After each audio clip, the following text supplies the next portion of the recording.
Yeah, hello. Welcome to today's episode of Juicing the Numbers, your statistics in sports podcast.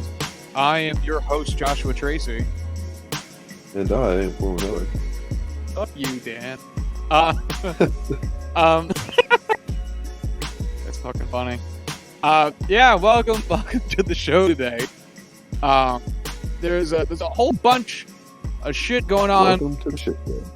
Yeah, buddy. It is December 9th, 2020, just about 7 p.m. here on the East Coast. And there's a whole bunch of little shit going on in the world of sports today. Nothing gigantic. A few things we will be griping about, a few things that we're excited about. So we're just going to kind of move through it. So, Corwin, you ready to get into it? Yes, sir. So, Corwin and I figured we'd start with the NHL today because we never talk about the NHL today. And we tried talking about the NHL like a week or two ago, and the reality of the situation was we just didn't have all of the facts. So more shit has come to light, man, about fuck you, Dan, about about what the 2021 NHL season will look like. So let's talk about it. So the NHL has come out, or I guess Gary Bettman or whatever arm he chooses to use to extend himself like this, and said that the NHL Training Camp is due to start on January 3rd, with the actual season starting January 13th. So that to me sounds like there won't be any preseason games, which isn't the biggest deal. We basically just went through that with the NFL. And then from there on out, it'll be a 56-game season. And it will be structured differently with alignment. But first, I guess let's just make brief discussion of the 56-game season. That's actually 16 fewer games than the NBA is having. Does that mean anything to you? I mean, it means something to me because of the, specific changes and the specific, shortened season for statistics and for what we're going to discuss, and just, having a smaller sample size to kind of handle the playoffs and the teams themselves. But as far as the overall effect on competitiveness, no, I'm not, concerned, and I'm not concerned. Well, I'm pleasantly surprised to see that they are willing to shorten the season to, keep everything, I guess, together would be the best way to put it. Yeah, I guess it would be a focus on safety. I don't know. I think it's more so than anything else the NHL trying to end the season on normal end of season time, so that they can start the following season when the NHL season usually starts. You know what I mean? Right. Because I really think that's got to be all there is to it. I just can't imagine why else shorten the season. Because that's probably what the NBA is doing too. I think knocking off 10 games almost feels a little bit silly, but I'm sure they have their scheduling reasons for why that math works out for them. Because at some point, if both leagues played their full 82-game seasons, they'd end up ending in, I don't know, late July, early August instead of June. And I'm sure that they just don't want that. So that they can start the following season at the normal time in October instead of starting it. And we'll end up having to be like November or December, just elongating this slight reset back to normal that they've got going on here. So, I mean, yeah, I'm sure you could also give other reasonable explanations, or we could talk about, the crazy shit that they're trying to pull, keeping everything around and whatnot. You know what? Just, Gary Bettman is collecting those 16 extra checks. You know what? I wouldn't fucking put it past him. Fuck every commissioner except Adam Silver. We should get into basketball this year just so we could talk about Adam Silver more. That seems to be a pretty good reason, gotta say. I have a lot of respect for him, especially in comparison to how garbage the other commissioners are and how easy he makes looking like not an asshole being. It really is quite something. So the NHL is also doing a geographical alignment for divisions to cut down on travel, or at least that's what I'm assuming the reason is. Could I have read more articles about this? Yes. Did I care? No. So the NHL is switching away from its standard 6 divisions with 2 conferences into just 4 divisions. And the divisions will be structured as such. Division A will be Boston Bruins, Buffalo Sabres, Jersey Devils, New York Islanders, New York Rangers, Philadelphia Flyers, Pittsburgh Penguins, and Washington Capitals. These are the teams that are all in the Northeast and very geographically close to each other. A lot of these teams are in this division anyway. This is basically the Metro. But with the addition of the Sabres and Bruins and with the axing off of a couple other teams that don't matter, fuck you, Hurricanes. So, yeah, I mean, do you make anything of it? This sounds right. It does. I'm actually trying to. What side are you on looking at the actual breakdown of the super divisions? I'm trying to just be able to look at it. I'm on sportingnews.com/US/NHL/news. I sent you a link. Thank God, because I was like, I opened up my search bar to start typing that, and just was like, I don't want to do that. Literally never heard of this website before, so yeah. Sporting News? I've used it before. I've never used it before. It's not. It's like a C tier sporting website. Oh, I can tell by the layout, but it has the information I'm looking for right now, and it'll do. Yep. All right, that brings us to the second division, which is like a weird combination of the Southern teams and the Midwestern teams, which I get because how else would you have really done it? Those teams aren't near each other, and there aren't enough of them in either region to fully. You'll see what I mean.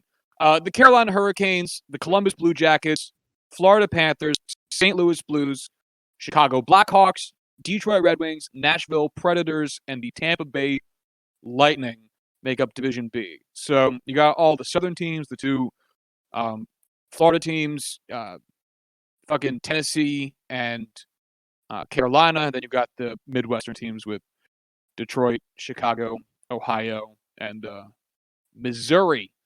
So, again, a lot of these teams play each other anyway. This isn't like a huge stretch, but yeah.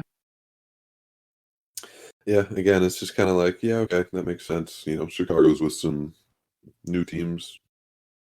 I don't know. It's what it is. Yeah, I mean, as long really my thing is I actually Corwin and I have talked about this on the show before about how the way the NHL schedules out their season is ridiculously stupid because they only have teams play other teams within their division 4 or 5 times a season out of an 82 game season, and that's just not how you build rivalry. That sucks. That's not fun. The Yankees will play the Red Sox 19 times a year, which is over 10% of their schedule. The Jets will play the Patriots twice a year, which is over 10% of their schedule. The Rangers will play the Penguins 5 times a year, which is less than 10. It's not a significant portion of their year, and that makes it lamer. Yeah, I mean, I would love to, as a Pens fan, be able to play the Capitals 8 times a year.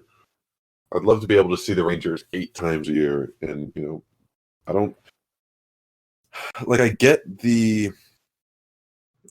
complaints with baseball about how the Yankees never get to play the Padres, or you just don't get to see some matchups. And if the 2 of us are friends and want to go see that game together, that big rivalry game together, we don't really have the option to do so, which it stinks, not being able to have that tradition every year. But it really would make a larger difference to have those stronger rivalries, to be able to build on those rivalries. And I'm not saying that they don't have strong rivalries already. Penn's Capitals, Penn's Flyers games are going to be intense no matter what. But at the same time, I think it would have a larger impact if we got more. And why should we have that? Yeah, I mean the Rangers' biggest rivalries as it stands right now, the way I see it, is Islanders and Devils, and not because either of those teams are good. Which, the Islanders are now entering and have been in for a couple seasons now, a period of being good. The Devils haven't really been good in a while, pretty much since Brodeur left. Oh, that's being a little bit unfair, but fuck the Devils. But the only reason that those teams are like rivalrous, or why the fan bases get in each other's grills a little bit, is because of the geographic proximity. Like the Rangers and Islanders share a town. A lot of Rangers fans exist in Devils country down in Jersey, one small leap away, and a lot of Devils fans live in Rangers territory because, again, they border. New York fucking borders New Jersey. Sorry, New York City. Like, not even just the state. Like, the city and New Jersey share borders. It's very close. And despite the fact that, like, I keep wanting to say the Pirates, the Penguins have been much better over the past decade than the Devils have been, or the Islanders, I'd still consider those two to be the bigger rivals because there's more opportunity to get in each other's face. And that's what playing other teams does for you, is it puts you in direct conversation with and opposition to other fan bases. And that's what's going to make you feel more passionate about your rivalry. The fact that, the Yankees and the fucking Red Sox are 4 hours apart doesn't matter in that rivalry because they see each other all the time.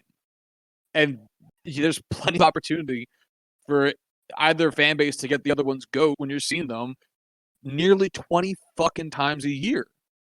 And when you don't see the Pittsburgh Penguins more than 4 to 5 times a season of the regular season, do you care if they're good outside of them preventing you from getting to the playoffs some seasons or knocking you out, which any team can do? No, they're just a regular team at that point. Mm-hmm. So anyway, that is a huge digression. I am glad that Division B has both Detroit and Chicago in it. I think that's going to be super fun getting those two teams playing each other again. So that's something to look forward to. Yeah. Division C, our final American division, will be the Anaheim Ducks, the Colorado Avalanche, the Los Angeles Kings, the San Jose Sharks, the Arizona Coyotes. Sorry. The Dallas Stars, the Minnesota Wild, and the Vegas Golden Knights. So again, we have all the West Coast teams and Minnesota and Dallas. But again, where the fuck are you going to put those teams? So, this is basically already a division. So, nothing. I feel like this is going to be the least competitive division. Just looking at all of these together, I don't know. I just feel like the Avalanche are multiple tiers above the Sharks and above the Knights, and nobody. I guess the Stars as well. They were in the Stanley Cup this year. Yeah, the Stars will be good. The Avalanche will be good. The Knights are selling, which I don't get, but whatever. The Wild will never be good. Let's get that clear. The Kings probably won't be good. The Ducks are on the decline. I don't know what the Sharks are, and they don't know what they are, so that team's going to be 500. And then who the fuck knows with Arizona, man? Yep. Arizona's one of those teams that could be an instant competitive team or, contending team, or could maintain their inability to do really anything. Yeah, they're like the Cincinnati Reds of hockey. That's mean. True, but mean. Oh, very true, except the Reds were actually really good for a long stretch in their early years, whereas Arizona is a hapless wasteland, but whatever. The Reds had Pete Rose. The Coyotes have had Clayton Keller. And hey, they have Taylor Hall now. Don't you forget it. How have they not gotten the first overall pick yet? It really is astonishing. Let's go Rangers. All right, that brings us to the Canadian division, which would be the Calgary Flames, the Edmonton Oilers, the Montreal Canadiens, the Ottawa Senators, the Toronto Maple Leafs, the Vancouver Canucks, and the Winnipeg Jets. So basically, if you knew which teams were in Canada, yeah, that's the division. This will also probably be a pretty boring division. I imagine this is going to be either the Canucks Flames division to lose. Maybe the Leafs decide to be good again this season. It's been confusing. Jets could come out, Jets could come out and contend. Technically, I guess if Patrick Laine could still be good. He just needs to stop playing Fortnite, right? Yeah, right? Yeah, and Carey Price needs to not be hurt, and Ottawa needs to spend money, and Edmonton needs to learn how to get players producing that are not named Connor McDavid. Hey, they have Leon. Yeah. Draisaitl is going to be the savior of this team. I'm sorry, this man just won the MVP, right? Wait, did he? Oh, he did. Who am I thinking of? Who was the big money hit on the Oilers?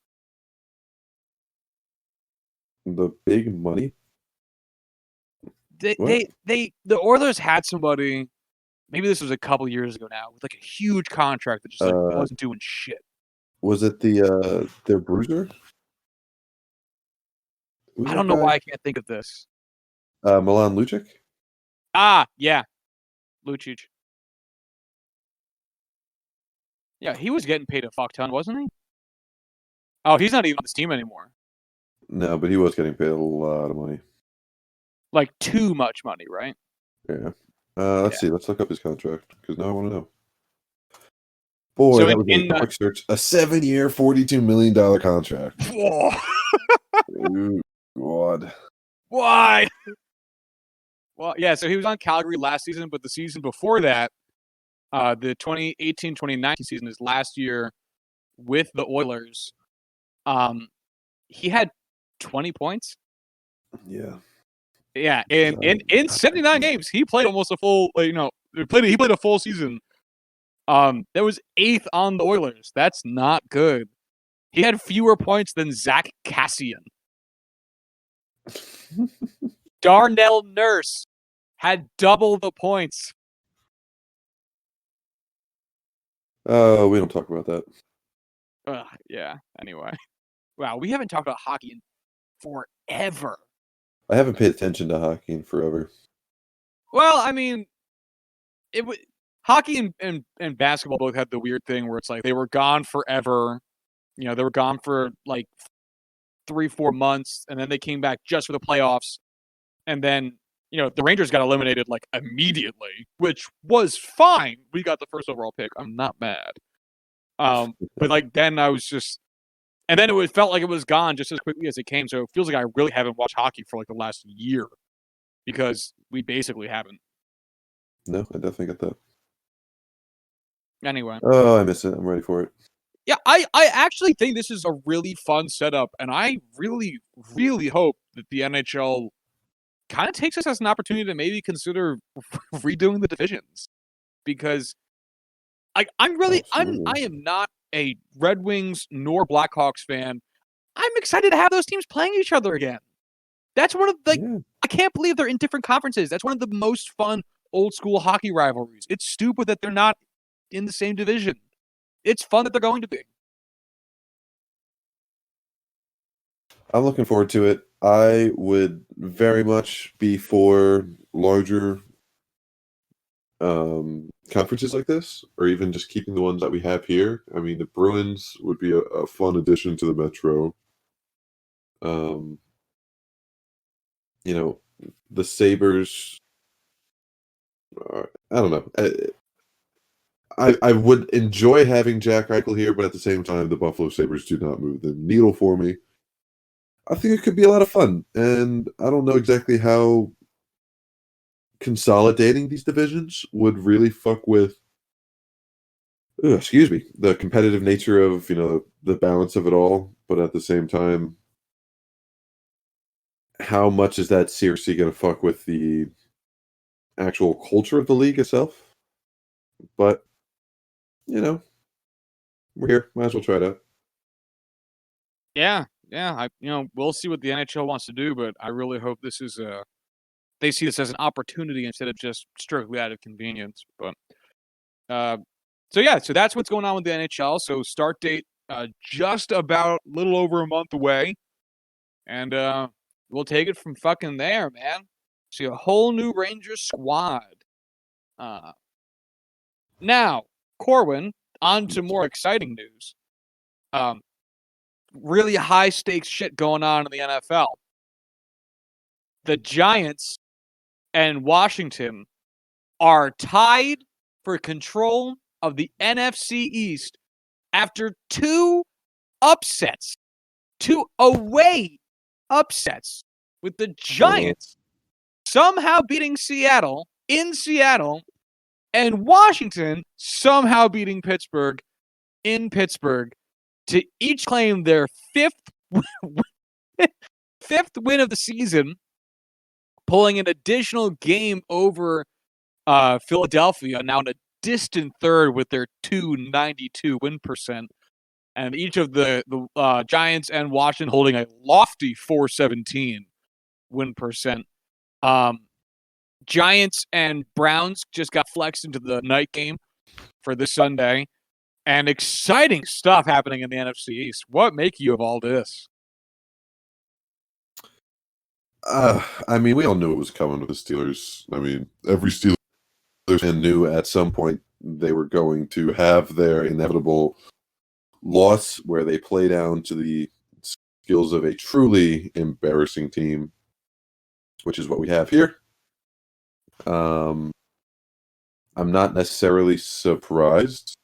I'm disappointed, but I am also looking forward to not having the pressure of being an undefeated team, especially going this deep into the season, getting rid of that distraction. So all things together, I'm pretty indifferent on this loss.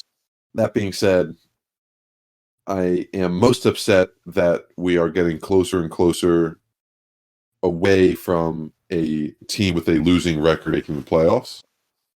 And while it's still both, honestly, at this point, likely and still extremely probable, I really want that to happen, like, really fucking bad. So,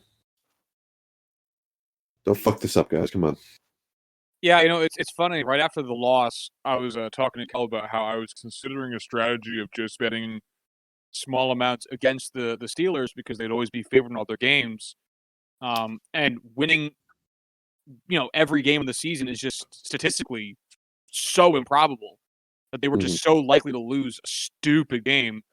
Again, not due to anything skill-wise, just because going undefeated is so fucking dumb that there's a reason only 2 teams have done an undefeated regular season in NFL history, despite all of the great teams. It's stupid hard. And then I decided not to do it on this week because I was like, well, the Steelers could beat the Redskins or Washington, and then fell into the exact trap of what my strategy was, and then I didn't bet on it. But yeah, it's hard. It's very hard. Yeah. Well, it was an ugly game all around, but so have most of the games that the Steelers have played this season, so it happens. Well, injury and COVID is a bitch. But so looking forward, as it stands right now, the Washington team has 4 games remaining, with those games being against the Niners, against the Seahawks, the Panthers, and the Eagles. So, because I am so curious how this is going to shake it. So really, unless one of these teams either runs the table and wins out to go 9-7, or goes 3-1 to finish 8-8, they will finish under 500. And I just want to see where we can project them out to be. So let's start with Washington. Washington, San Francisco. Who you got in San Fran? San Fran. Yeah? Oh, yeah. Oh, yeah. I actually don't know. They have played so below their own skill level, despite the injuries. I want this to happen, but at the same time, I really I need to see Washington lose, and I really, truly expect San Francisco, to be able to do that. So San Francisco has won 5 games. They won both their games against the Rams? Yeah, they're a weird team, man. That is so they beat the Giants and the Jets early in the season. It's like, yeah, that makes sense. Then they lost to the Eagles, and that was weird at the time. The loss to the Dolphins doesn't look as confusing in retrospect. Beating the Rams is weird. Beating the Patriots at that point in time was whatever. And lost 3 straight losses to the Seahawks, Packers, and Saints. What is this team? This is a team that I think the Niners should win, but who knows? What about Washington, Seattle at home? Seattle all the way. Yeah, it's got to be. They can't lose to both these NFC East teams like this.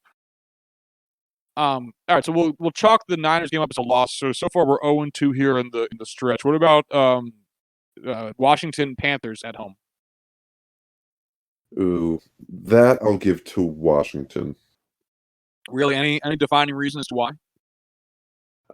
I don't see them, as well as they've been playing lately. The Panthers have been up and down all season. Their defense is still up and down. Their offense is still very much up and down. So I think Washington can pull this game out. Okay.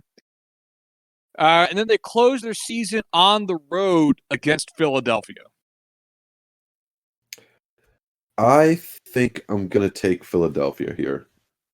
I think the Jalen Hurts show is going to stick around throughout the rest of the season. I think, he's going to be in a mindset to improve every week, and I think he's only going to get better every week. That's a, sidebar prediction right there. So I think, final game of the season, week 17, I think Jalen Hurts puts on a show, beats the Washington football team. I'm not confident about this game. So, in part, Washington has been playing really, really solid football for the past 3 weeks, which is very nice, but their last 3 weeks have been Cincinnati after losing fucking Joe Burrow, Dallas, and the very hurt Steelers. And while beating the Steelers is still an accomplishment, it is an undefeated team. I understand all that. It's a beat-up team, and it's their only really mildly impressive win of the season. They beat Philadelphia in Week 1. They beat Dallas in Week 7. Cincinnati, again, after they lost Joe Burrow. Dallas again, and then they lucked into a win against the Steelers. I'm not sure how much I buy this team. At the same time, the Eagles fucking suck. Oh my god. And I mean, like, holy shit, they're bad. And while I am absolutely rooting for Jalen Hurts, because if you listen to this podcast, Corwin and I are always rooting for the players no matter what. It's tough being a rookie QB, and I just don't know. He is such an unknown quantity right now. Knowing what he might look like week 17, or also what the Eagles are planning on doing with the whole Carson Wentz situation due to the draft status and the contract status and all those factors. I mean, that team is so in flux that if you told me they won out the rest of the season on the back of this quarterback change and Jalen Hurts was the next coming, all right. I mean, why not? Like, he had some really, really impressive throws the other day.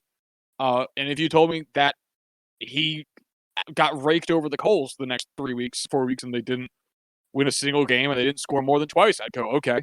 I mean, there's nothing in this team for me to make a definitive call on it.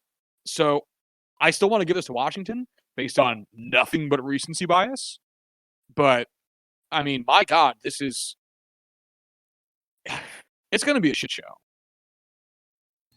I can't wait. All right, so I'm really looking forward to it. So you have them going 1-3. I have them going 2-2. So best case scenario is my scenario where they finish the season 7-9. Let's go and take a look at the Giants and see how they're doing to close out their season. So the Giants have coming up a home game against the Cardinals. Thoughts? I have the Cardinals here. Easy. Yeah, I don't have this as being a. I think it'll be a competitive game, sure, but I don't think it'll be a big upset here. The only way I could see this really being a factor is if the Giants' defense really keeps it rolling, since we did a dive. I don't want to say deep dive, but we did a dive into Carson Wentz a little bit a week or two ago, and we discovered that Kyler Murray is having a pretty shit season when it comes to accuracy. And the Giants' defensive front has actually been doing kind of okay recently, which is a surprise. If that ends up holding up and the Cardinals drop a weird one here, I could see it being on the back of that. I still don't think the Giants are going to win, but Arizona's been, I mean, they're 6-6. They have been a weird team this year. They're coming off of 3 straight losses, 4 out of their last 5. It's been a bad stretch. Mm-hmm. So I have no idea. Like, they haven't allowed fewer than 20 points since week 6. That's not good. At the same time, the Giants haven't scored more than 20 points since week 10. So I don't know. I'm going to side with you and probably call this a loss for the boys in blue. But man, this game could be a really underrated shit show. Oh, absolutely. Which brings us to Giants-Browns.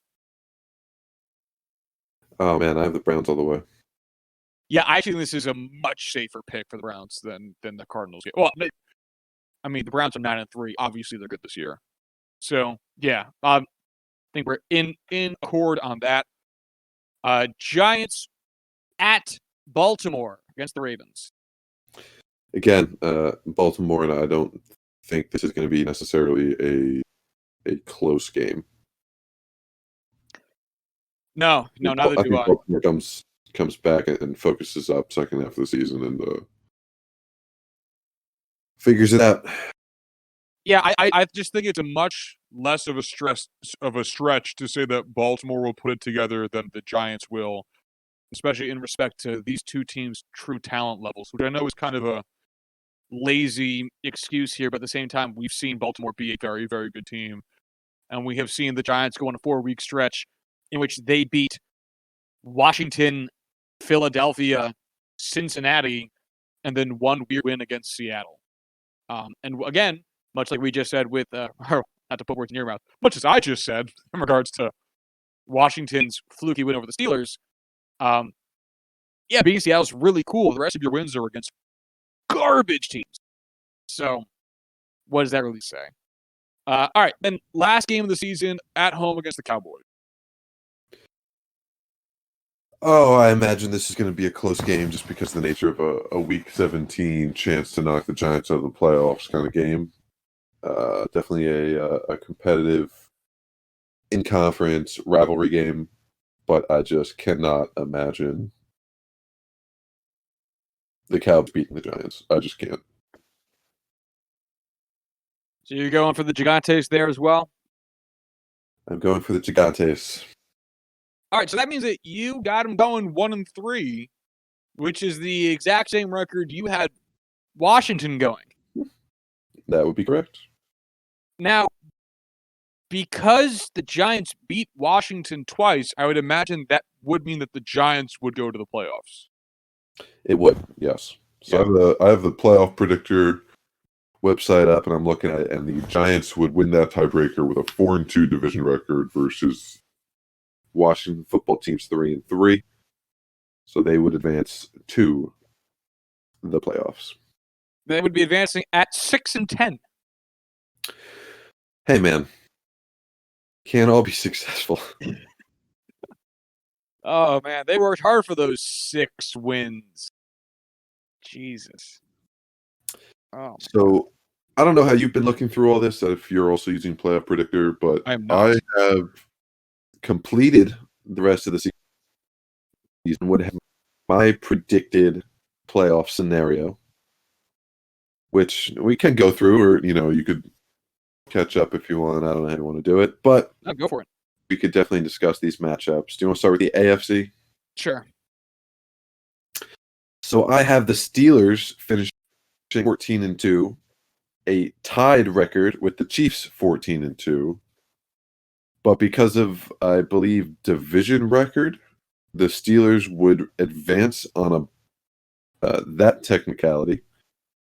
So they would be the one AFC team to have a bye week, which would leave a matchup between the number 4 seed Titans and the number 5 seed Browns. Who would you have in this matchup?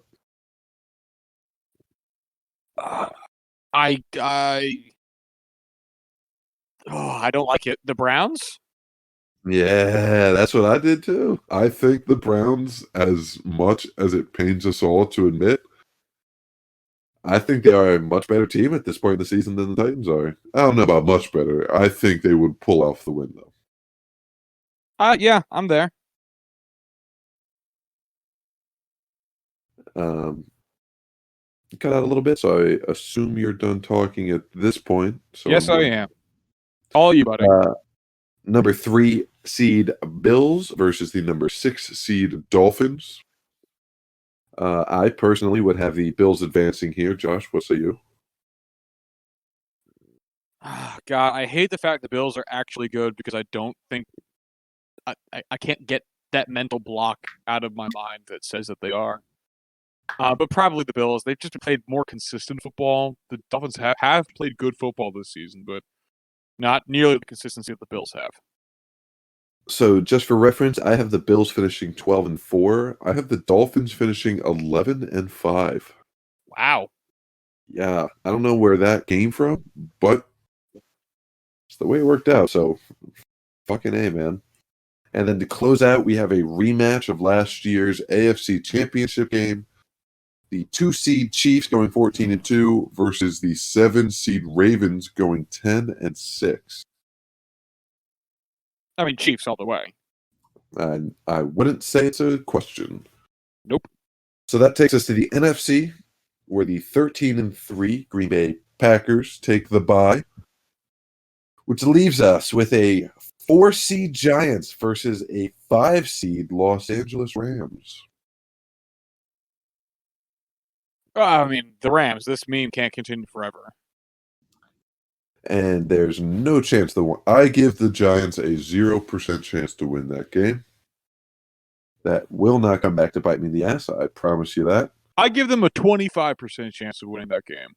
I refuse to give them anywhere close to that number. Even though I know 0% is a meme, there's no way they get 25% chance to beat the Rams in the playoffs.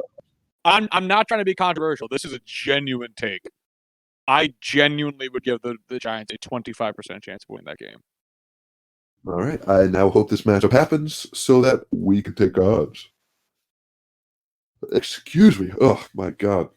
So next up, we have the 3 Seahawks. I know. I hate it. I hate yawning on the pod, too. But I know. Number 3 Seahawks versus the number 6 Buccaneers. Oh, before we go there, I should say the Giants will be finishing 6-10, while the Rams, finishing second in the division, finish 11-5. So we have the 3 seed Seahawks, which go 12-4 through the regular season against the 6 seed Buccaneers, who finish 10-6. Who do you got here? Probably still the Seahawks. Fuck the Bucs. Yeah, I think Russ gets it done over Tom. I have the Seahawks advancing. And then finally, in the NFC, we have the 2-seed Saints, which finished also 13-3, versus the 7-seed Cardinals, who finished 9-7. I have to say, here. I mean, Yeah. as much as I love the chance, love the ability of the Cardinals to be able to pull off an upset, I think the Saints are too complete. Agreed. And Breeze should be back in full form by that point, yes? I don't know about full form, but I would say he will be back. Highly accurate check down king form? Absolutely. There we go. So, do you want to move on to a possible division matchup? Yeah, sure. Let's keep it rolling. All right. In the AFC, we have the 2-seed Chiefs facing off against the 3-seed Bills.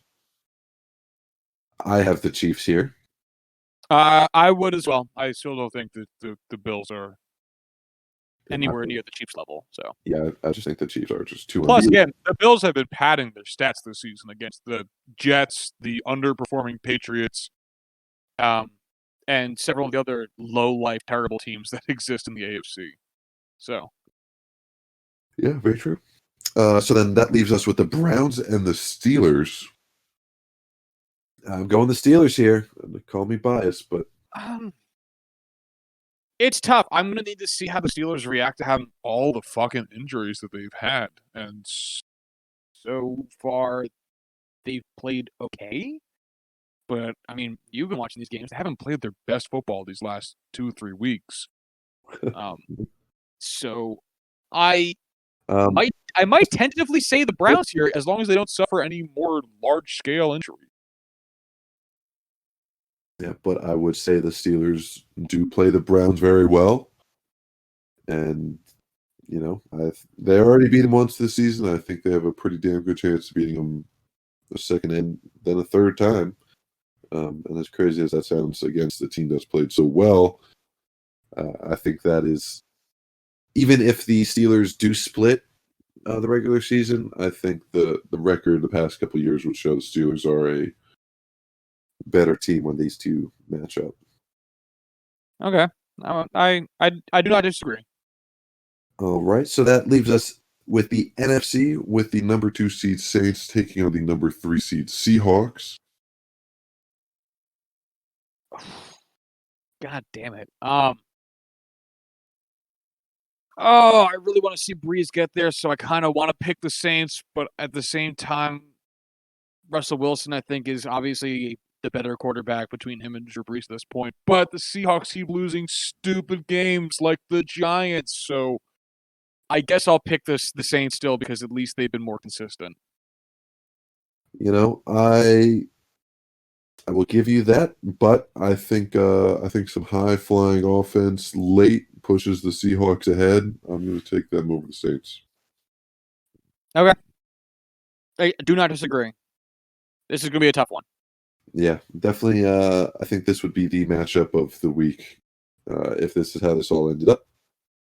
Which leaves us with the final game, the number 1 seed Packers versus the number 5 seed Los Angeles Rams.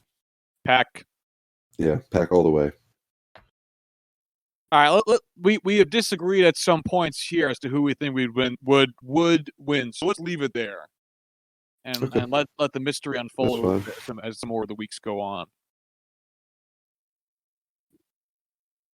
Fine by me. All right, and that now being a discussion we've had, or however I was supposed to word that. So let's talk about 2 confusing things that have happened in the NFL, and let's start with the fact that the Jets fired Greg Williams. Hey, how do we think about this? Well, let's put some context behind it first, because that just adds to why I'm confused.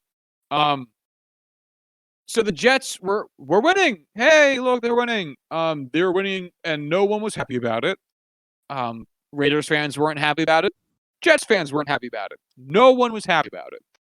But there the Jets were, leading by 4 points with, I don't know, something like 15 seconds left on the clock.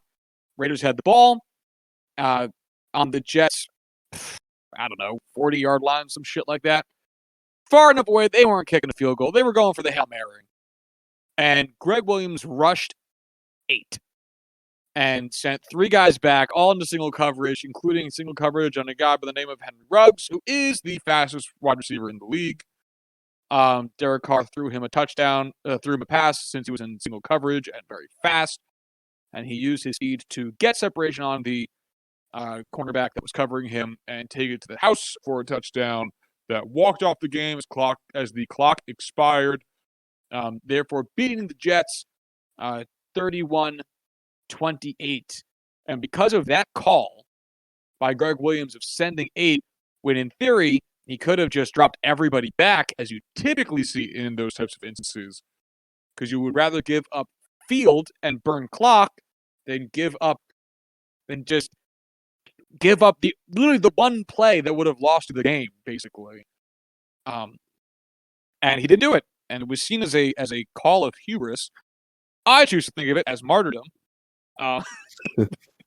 But apparently this irritated Adam Gase, who claims, and I want to talk about this too, who claims he was talking with a different coordinator about something else and didn't notice the call. And I want to start there first. Adam Gase is the head coach of a team that at the time was 0-11. You are winning in a game for once with like 30 seconds on the clock. What are you talking about? That isn't that play. And with whom? Were you talking? Yeah, you're talking to the offensive coordinator? Why would your offense be going on the field here?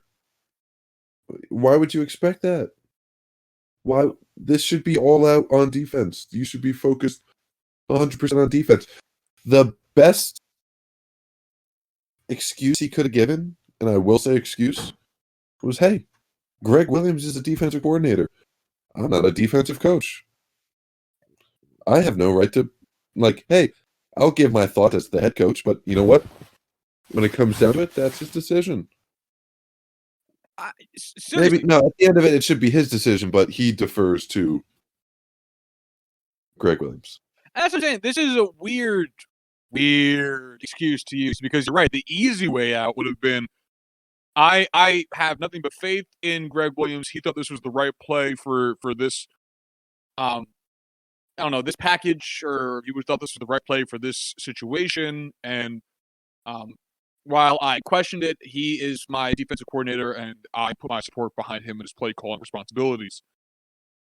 Which is garbage, but hey, at least it's worded nice and kind of makes sense to some extent. And no, he said he was having a different conversation with somebody else about something that wasn't what was happening on the field, which for any play would be weird, right? It's just, especially when he refuses to say who has play calling duty. Yeah, absolutely. Which is, again, what? What are you hiding? And then, so that's fucking ridiculous. Then this play pissed off Adam Gase. I don't know why. Genuinely. Does it make him look bad? Worse than everything Adam Gase does? Don't know how this reflects poorly on you, Mr. Gase. But because he decided to look bad on him, or that it angered him, irritated him, rubbed him the wrong way, he fired Greg Williams. Adam Gase fired Greg Williams. Which raises my second question. Why does he have that power? I have no idea. How? Because the Johnsons are crazy people. I don't understand how he has that control. Don't get me wrong. It was a terrible call for a team that was playing well and needed the win, which we were not and did not. And if this was a different team in a different season, that was a fireable offense what Greg Williams did.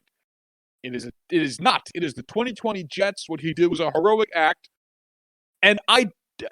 But still, why? does the head coach have the ability to fire his defensive coordinator seemingly just at will, like literally the next day? I don't get it. And that finally brings us to the final point of why did Greg Williams run that play?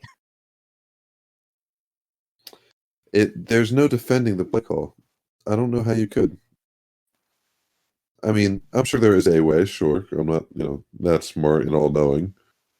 But I just don't get how you could call a man defense, a single-man defense, and at no point think of, stacking or doubling Henry Ruggs, who is far and away, the biggest speed deep threat that they have. Darren Waller had a hell of a game, but at the end of the day, you're not threatened by him burning you for 80 yards down the field the way Henry Ruggs is. And I don't get it. I don't get it. Why would you play anything but prevent? That's what I'm saying. I know we've all watched prevent defense burn us, burn the teams for which we root and whatnot. At the same time, I just checked. This play happened with 5 seconds left in the game.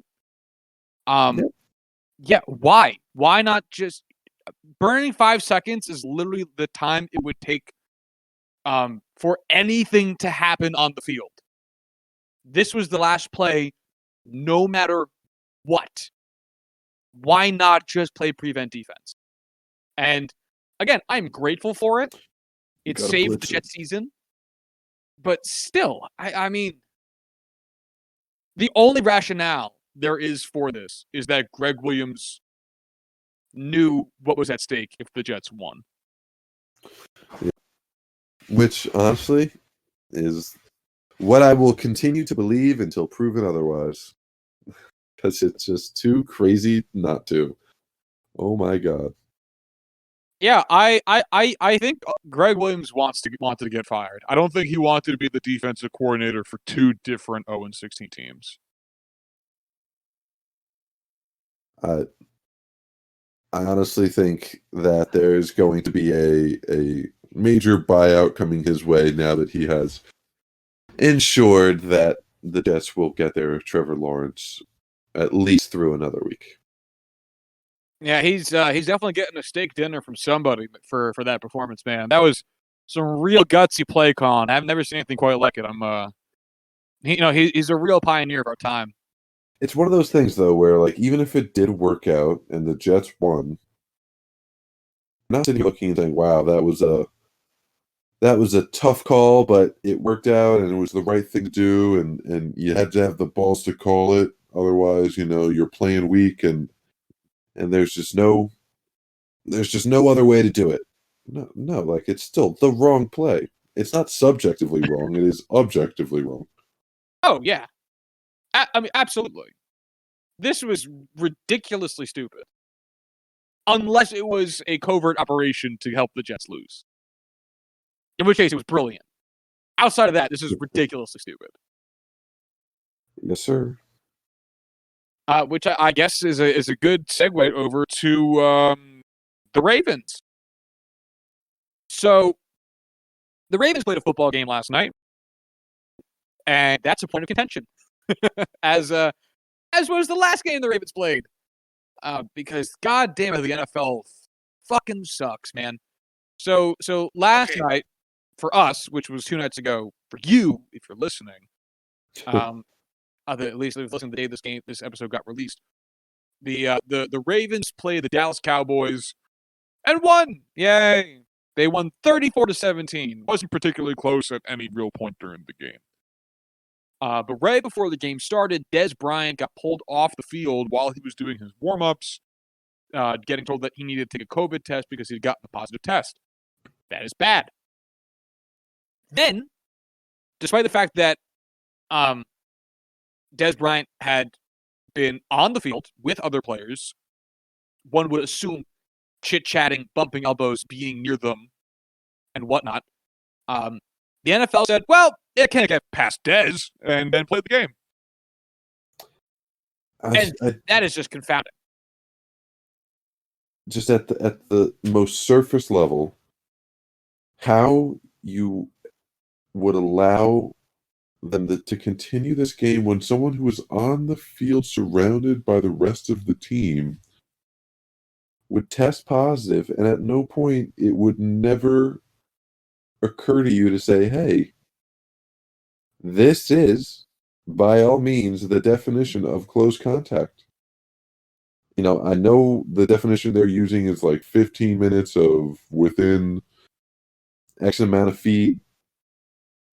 Regardless, there's no way you could say that it wasn't fulfilling of those standards. He's in the wide receiver room with all the other players. He's in the offensive meetings. He's with the team throughout, their day and being on the practice field. They're running around. They're not all wearing masks. It's crazy. And they just didn't want to cancel the game.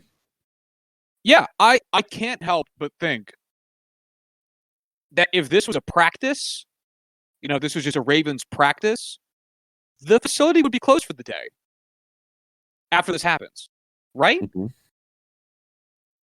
Yeah, like absolutely. that's what usually happens, right? A player, you find out gets tested positive, even if he's not in the building when they find out about the positive test result, they usually still cancel practice anyway so that they can test everybody again before everyone comes back to the facility, right?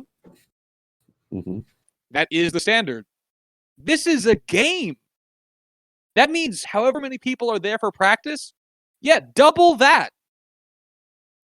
And then add in all of the physical exercise being done by twice the people. I don't get it. Again, man, yes, you and I, Corwin, understand the logistics of canceling this game right as it's about to start is terrible. That is in large part because the NFL didn't want to figure out what the fuck they would ever do if this happened and did nothing to prevent this. But I get it. That sucks. At the same time, you can't just look at 103 other NFL players and say, well, fuck you guys. As well as all the coaching staffs involved and all the people that those people go home to. It's a nightmare. I'm so sick of hearing this garbage. And they just went through this shit last week. They just went through this shit with the Ravens last week. And this is after dealing with this bullshit with the Titans earlier in the season, where it seemed to go on for way longer than it should have, with, the Titans constantly getting new positive tests and, weird shit happening with their scheduling and whatnot. They just went through this. Do we just not hold them accountable enough? Well, no, you and I keep watching the fucking games. Well, I do not watch them legally, but yeah. I also do not. All right, so then we don't support them. Yeah, we're good. They don't get our money.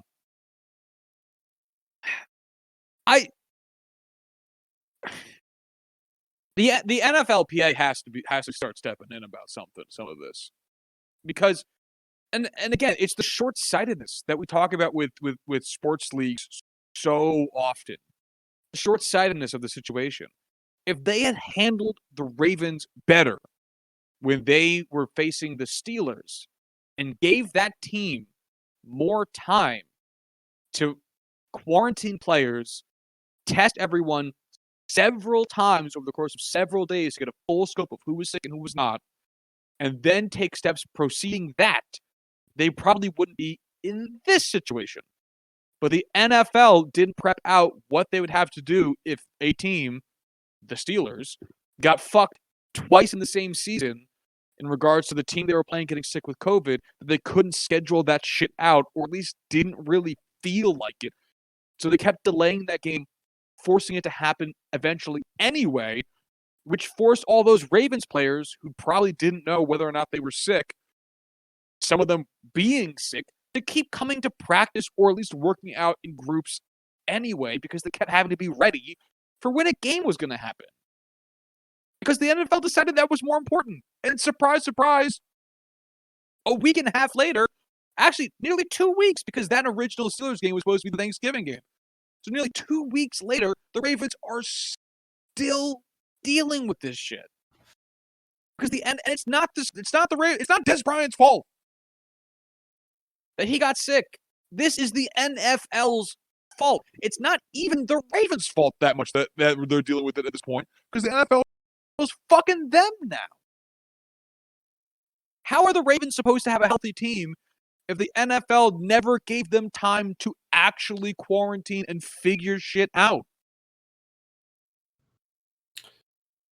Man, I don't even have an answer for you. I know it's rhetorical to begin with, but I can't even play devil's advocate here anymore.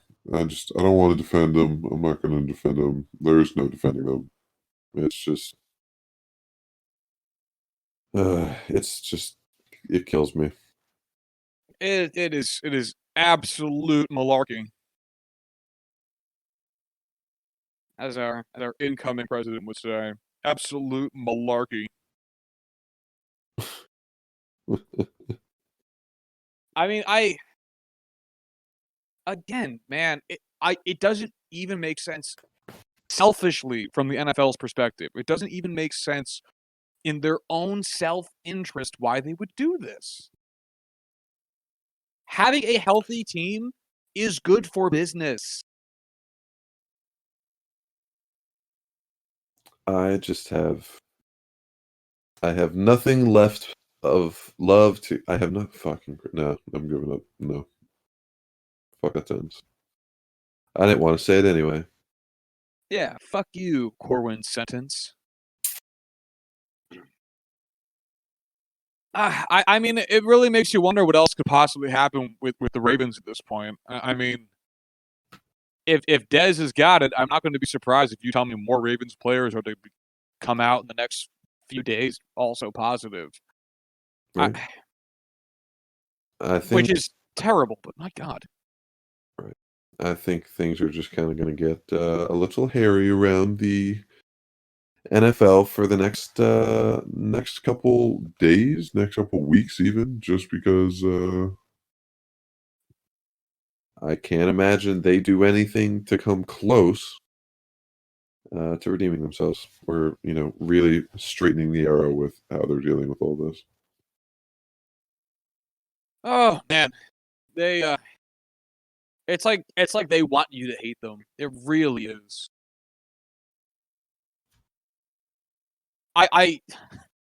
We've done nothing and we're all out of ideas. I mean, what do you want? To the extreme.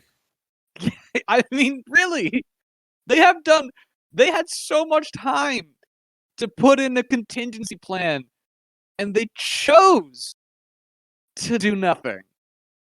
It is a perplexing decision-making process. Ugh. Well, I guess Des Bryant, you are now my favorite Ravens player of all time, because you know what? You just will continue to tank their ability to perform. I mean, they did still score 34 points. Shut up. That still seems like it's a lot of points, you know? Anyway. I guess that's really it for the NFL. Is there anything else exciting happening in the NFL? Yeah, Aaron Donald is on pace for his lowest graded season per PFF. Our favorite scouting website for judging players, because it is 100% accurate all the time. Aaron Donald is on pace for his lowest graded season in 4 years. He is still highest graded defender in the NFL with a 93.0 rating. And that is just crazy. Cut him! Honestly, yeah, do it. Cut him. See what happens. Fucking won't. Do it. You won't. That's fucking crazy, though. God damn.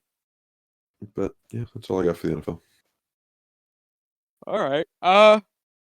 That's kind of it, I guess. There's some baseball things have happened, and we're going to talk about them more probably on Sunday. Dick Allen passed away, which is really heartbreaking since he never got to see the Hall of Fame,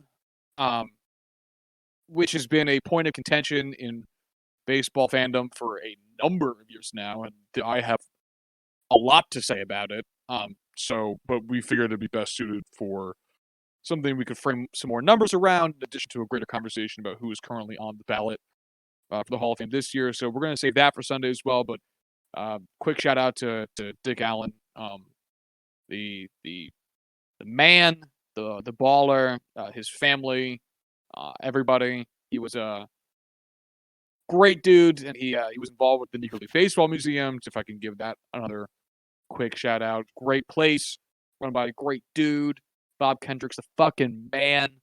Love Bob. So check that out. Comb through fucking Dick Allen's baseball reference page just to be reminded how fucking great he was. But we'll talk about that more on Sunday, or for Monday's episode, I should say. We record those on Sundays, but for Monday's episode. But so baseball will be reserved for football days Sunday. And I guess that's kind of it for the week. Corwin, anything else to add before we jump out? I don't have anything. All right. Well, if you want to follow the show on Twitter, you can do so at JuicingPod. If you want to hit us up via email, you can do so at juicingthenumbers@gmail.com. And until Monday, y'all have a good one. Bye.